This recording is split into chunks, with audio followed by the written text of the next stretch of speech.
राधे राधे भक्तजनों, अब आप सुनेंगे देवी काली की कथा। देवी काली को शक्ति का साक्षात स्वरूप माना जाता है।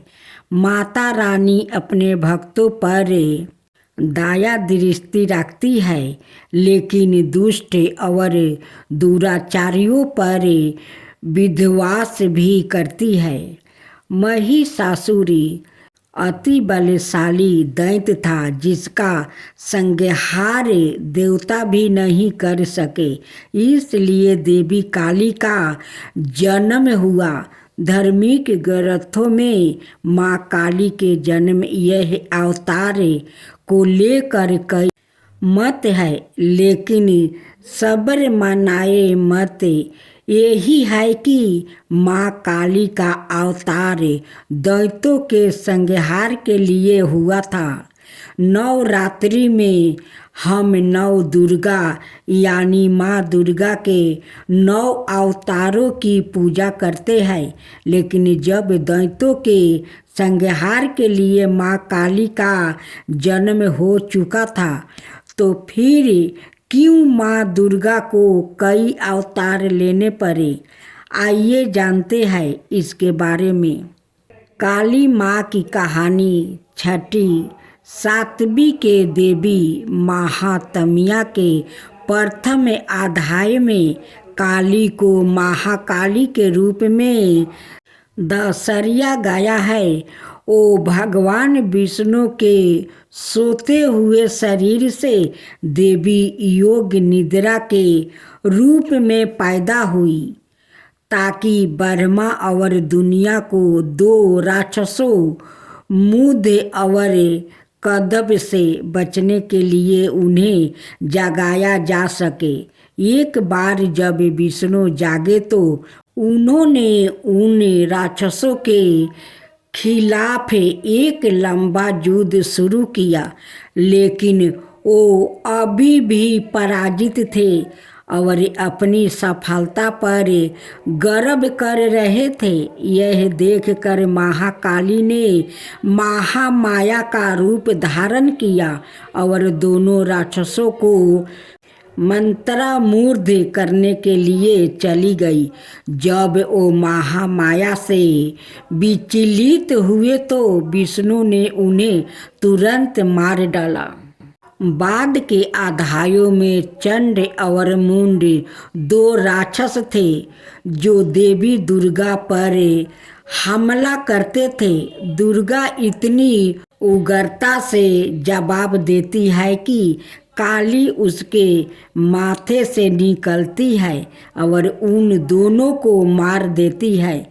यहाँ काली को गहरे नीले रंग की त्वचा संधि हुई, आँखों वाला एक पतला चेहरा और खोपड़ियों की माला के साथ बाघ की खाल का कपड़ा पहने हुए बताया गया है।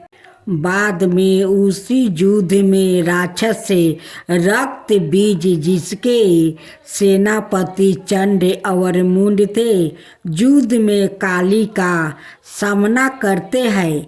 रक्त बीज को वरदान है कि उसके खून की हर बूंद जो जमीन को छूती है, उससे उसका एक और कैलोन पैदा हो जाएगा।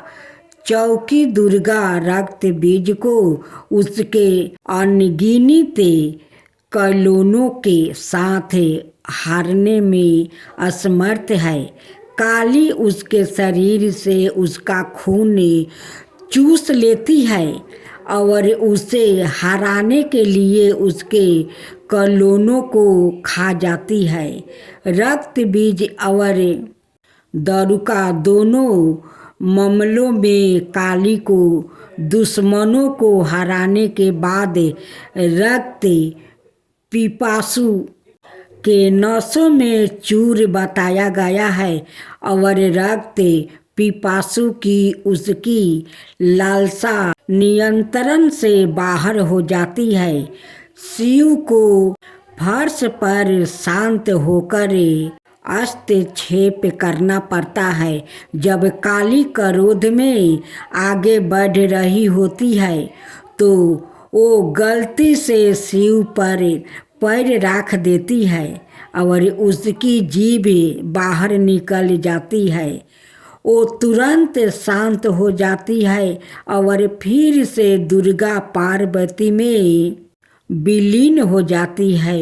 युद्ध में भाग लेने के बाद शिव ने पार्वती को काली काली तवाचा वाली कहकर चिढ़ाए। पार्वती बहुत आहत हुई और योग योग तक तपस्या करना शुरू कर दिया, जब तक कि उन्होंने अपना काला रंग नहीं खो देती है, इसे त्याग नहीं दिया और गौरी सुनहरी तवाचा वाली देवी नहीं बन गई। उसका छिपा हुआ अंधकारमय अवतारण कोशिकी बन जाता है, जो क्रोधित होने पर काली बन जाता है। काली पूजा उत्सव देवी काली को समर्पित है और विशेष रूप से पश्चिम बंगाल, ओडिशा और असम के भारतीय क्षेत्र में मनाया जाता है। यह हिंदू कैलेंडर के हर महीने में अमावस्या के दिन मनाया जाता है। यह दीपावली के बाद शुरुआत होता है और दिनों तक चलता है। चौकी देवी काली महाविद्याओं में प्रमुख है। उनमें से प्रत्येक का काली पूजा से पहले अवतार का एक दिन होता है। काली माँ को फलों का प्रसाद बंगाल में खिचड़ी भोग के साथ निरामिष अर्थात बिना प्याज या लहसुन का मटन, मछली, करी, पायस, मिठाई और भाजा गहरे तेले हुए पकौड़े चढ़ाया जाता है। कुछ स्थानों पर प्रसाद के रूप में शराब भी चढ़ाई जाती है। अनुभवी पंडितों का कहना है कि लोग रात भर पंडालों में आते हैं और दिन की तुलना में रात में भीड़ बढ़ जाती है। पूजा आश्चर्यजनक रोशनी, प्रकाश और धावनी सो काली पूजा से पहले प्रत्येक दिन मनाए जाने वाले महाविद्याओं के अवतार और अंतिम महाविद्या कमलात्मिका के अवतार, जिसे कमलात्मिका जयंती के रूप में मनाया जाता है, दिवाली के दिन पड़ने के कारण उन्हें अक्सर तांत्रिक लक्ष्मी के रूप में माना जाता है। इसके कारण और इस के कारण कि लक्ष्मी को विष्णु की पत्नी के रूप में माना जाता है।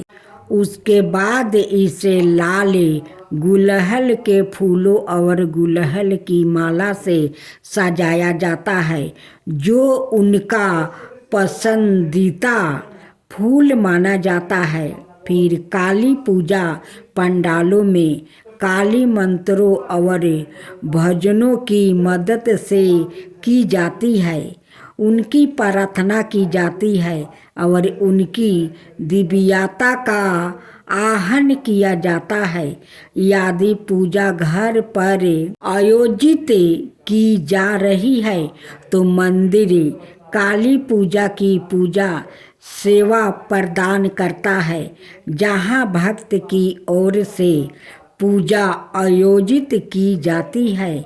मंदिर के पंडितों के पास पूजा के लिए सारी सामग्री तैयार है और भक्तों को बस कुछ निर्देशों का पालन करना है, जो मंदिर द्वारा इसमें